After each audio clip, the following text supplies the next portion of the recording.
Okay, we are back, and besides my coffee, here are the shocks. So we're actually going to take these apart and clean them. Um, we are going to paint them, and we're going to clean this steel up. And you know what? We're going to nickel plate these as well. Well, that copycat zinc. I've got nickel plates too. But I'm going to do these. I'm going to do the copycat again for this. So we'll plate the springs. So let us get started. I'm going to actually just take them apart, and if you do not have the right tools, they are incredibly dangerous. So I will say that I bought a set of clamps, and these were like $20. It was on Amazon, and you can do it with straps. You're going to see on the internet there are ways to do it by just using tie straps, but the tie straps are 10 or 20 bucks anyway. So why not just get like the right tool? And I'll put the link in for these things, and they're just safe. So let me switch camera angles. You need to put these in the vise when you're doing it. So um, the vise for this, it is um,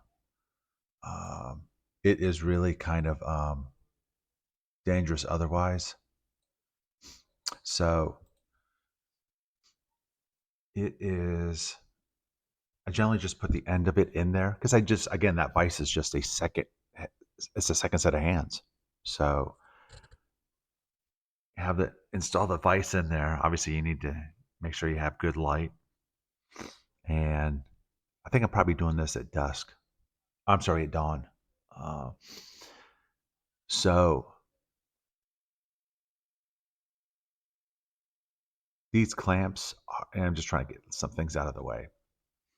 The clamps are kind of interesting, but they basically just compress that spring so that that collar will drop down. You twist it, rotate it, and slide it up.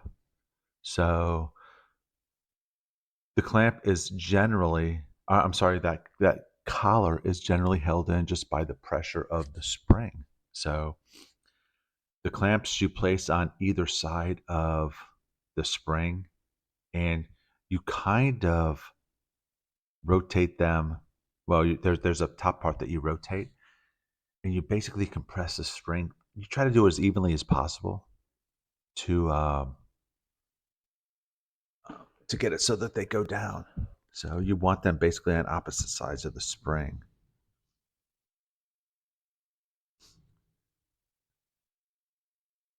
Like I mentioned before, I'd done this before with tie straps where you actually weave the tie straps in the springs, and that is just so crazy dangerous. And I know that the internet is full of videos of people doing that, but I don't see any upside to that. And those locks that are on those tie straps are just they're not as strong as you might think they are, and um, the cheaper they are, um, the worse the quality. Um, so I guess just why take a chance? And these, I understand that I keep mentioning I bought this special tool and I bought that special tool, and it is when all is said and done. I mean, I don't think that you're going to spend $200 on special tools, and that includes the special tools for holding the clutch plates in, and that tool for um, keeping the flywheel in place when you're trying to torque everything down. I think both of those together are like $60 or $70, but these were like $20. The valve guide driver I paid like $29 for that. So um, and those were like the expensive ones. And like I said, the impact hammer was um, only like $15. So and here I'm just gradually loosening up the last tensioner. Obviously, you've got to take these things off in a controlled manner. So it is, and I mean, it took me 3 minutes to take these things apart with that tool. I'm telling you, with the straps, it would take you 45 minutes to an hour to take them off with the straps. It just doesn't work. So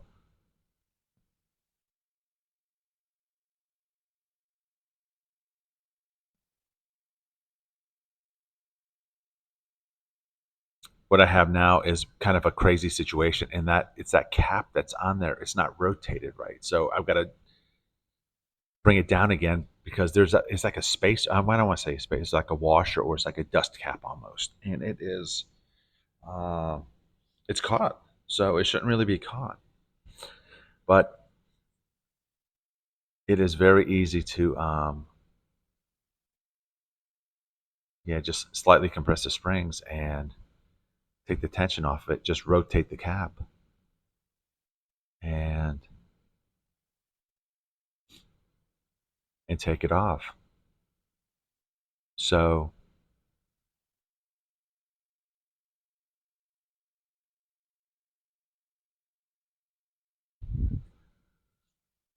there it goes.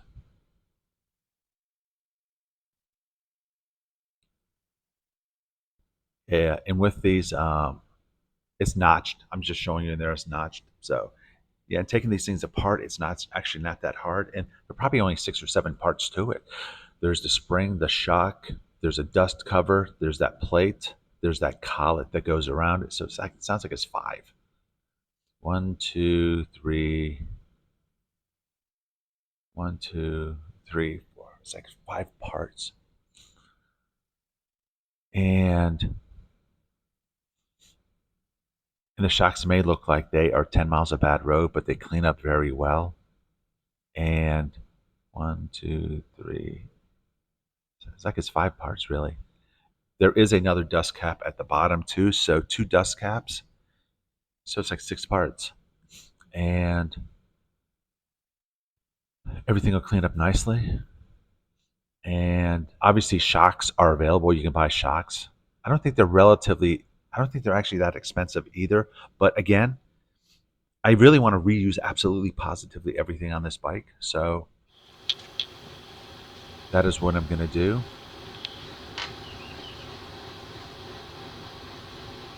Okay. So here is the shock.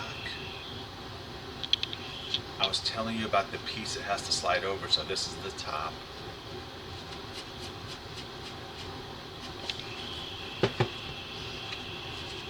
Here is